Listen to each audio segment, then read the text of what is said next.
We want to call on the UN, and we want to call on all other interested parties to make sure that there's an alternative to wood fuel for the refugees. We will not also accept any more cutting of trees.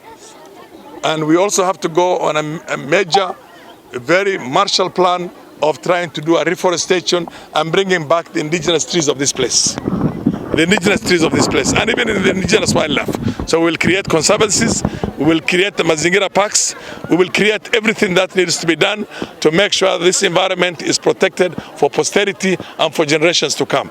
The whole world is now grappling with climate change. And now we cannot accept in our own backyard that we have a desert in the shortest possible time. The international community, in particular the refugee-related organizations like UNHCR, WFP and the others, have also failed us terribly. Because right now we are facing a situation whereby these people, the refugees, are cutting our trees because they use them for firewood and for shelter construction.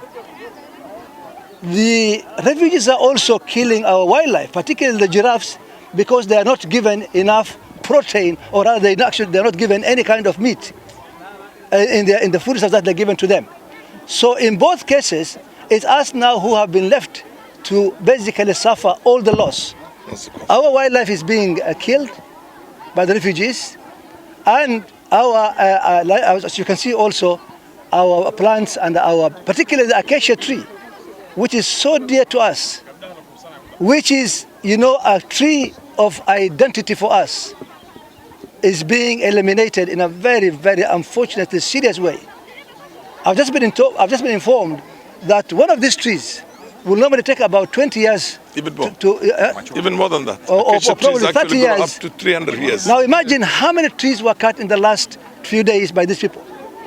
So today I'm here as a very, very miserable man, as a very angry man, that we are actually being let down seriously by both the national government and also by the international organizations, the UN agencies. So I want to echo the message of Mheshimiwa Farah by saying that we are not going to allow any more cutting of our trees by the refugees. And in fact, we will even go more than that. We are going to detain the refugees so the world can also know the misery we are facing. In fact, we sometimes are even suffering more than the refugees themselves if this goes on like this. Obviously, this is a very saddening issue. It's been going on for some time now, and I'm glad that the governor and our area MP have taken action.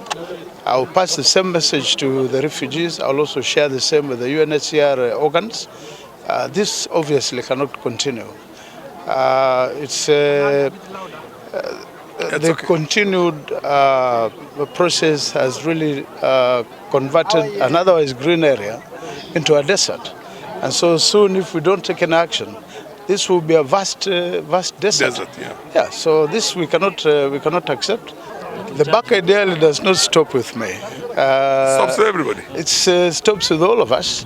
But as the camp manager of the refugee camps, I can take steps to ensure that we curtail the freedom of movement of the refugees into areas where they can cause such damage.